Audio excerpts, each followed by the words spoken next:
बाथमेट क्या है, बाथमेट कैसे बनाया जाता है और बाथमेट का क्या प्रयोग है, ये सारे इस वीडियो में आज बताने वाले हैं। हेलो फ्रेंड्स, मैं जितेंद्र शर्मा, आप देख रहे हैं जितेंद्र शर्मा टेक ज्ञान।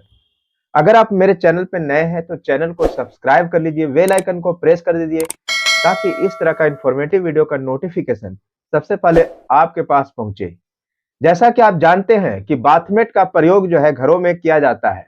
यह सामान्यतः बाथरूम के दरवाजे के आगे या मेन गेट के आगे प्रयोग में लाया जाता है। इन्हें बनाने के लिए इन सारे चीजों को प्रयोग में लाया जाता है, जैसे कैनवस, धागे, पाइपिंग के लिए कपड़े, ट्रेसिंग के लिए ट्रेसिंग मार्क इत्यादि वगैरह वगैरह।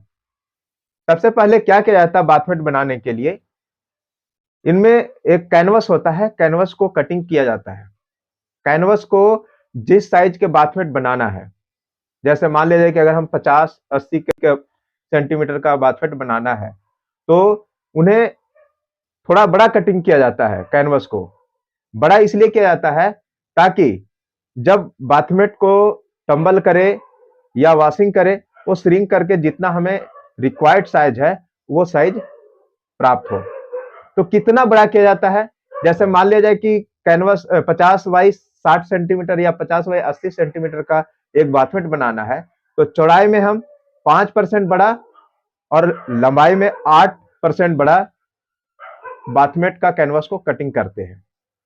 बाथमेट का कैनवस मतलब वो मोटी एक फैब्रिक होता है जिसे कैनवस कहते हैं। अब क्या करते हैं कि अगर बाथमेट की कैनवस कटिंग कर लिए तो उस पर ट्रेसिंग किया जाता है। जो आपको डिजाइन चाहिए, बाथमेट में डिजाइन, बहुत तरह के डिजाइन बनाया जाता है, तो उस डिजाइन बनाने के लिए उस पर ट्रेसिंग किया जाता है। ट्रेसिंग करने का मतलब ये होता है ताकि वो डिजाइन अच्छे से टफ्टिंग कर सके।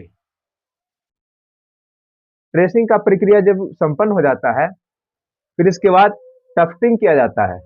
टफ्टिंग क्या है? टफ्टिंग करने का मशीन होता है जिसको टेबल टफ्टिंग मशीन कहते हैं।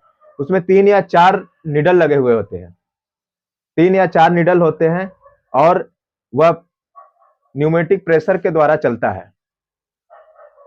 अब उसमें टफ्टिंग कर दिया जाता है। टफ्टिंग करने के बाद, कोई भी बाथमेट को टफ्टिंग करने के बाद फिर उसको टंबल या फिर वॉशिंग किया जाता है। अगर वो डाइड नहीं है, नेचुरल है, अगर वो उसे डाइड की जरूरत है तो उसको डाइंग किया जाता है, टंकी डाई किया जाता है। अगर वो डाइड की जरूरत नहीं है तो उसे जो बाथमेट के ऊपर जो फर बना हुआ है उसको खुलने के लिए फिर टंबल या वॉशिंग किया जाता है ताकि वो आसानी से और बढ़िया खुल जाए। फिर क्या होता है कि अगर मान लिया कि आप टफ्टिंग हो गया, वॉशिंग भी कर दिए, टंबल भी कर दिए, इसके बाद उसमें जो डिजाइन बना हुआ है उसको अच्छा शेप देने के लिए एक कार्विंग का प्रोसेस किया जाता है। ये कार्विंग क्या है? जिसको हम एम्बोसिंग भी कहते हैं, बोलचाल के भाषा में एम्बोसिंग भी कहते हैं। या सीजर के द्वारा, कैंची के द्वारा, या उसके अनवांटेड थ्रेड को काटा जाता है, या शेप देने के लिए उस थ्रेड को काटा जाता है और इस तरह से उसमें डिजाइन जो बने हुए होते हैं उसको तैयार किया जाता है। वैसे बाथमेट के ऊपर जो टफ्टिंग किया जाता है वो 2 तरह के होते हैं, एक लूप में होता है और एक कट में होता है। कट में, जिसमें जब वो चलता है मशीन तो उसमें ब्लेड लगा हुआ रहता है, धागे को काट देता है और वो कट बन जाता है। जब ब्लेड हटा करके जब टफ्टिंग किया जाता है वो लूप तैयार होता है।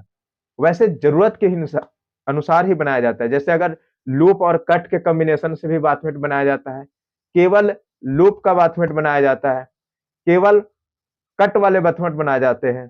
तो इस तरह से वो जैसे जिसका रिक्वायरमेंट होता है, जिसका जरूरत होता है, जैसा डिजाइन तैयार किया जाता है उसके हिसाब से वो बनाया जाता है।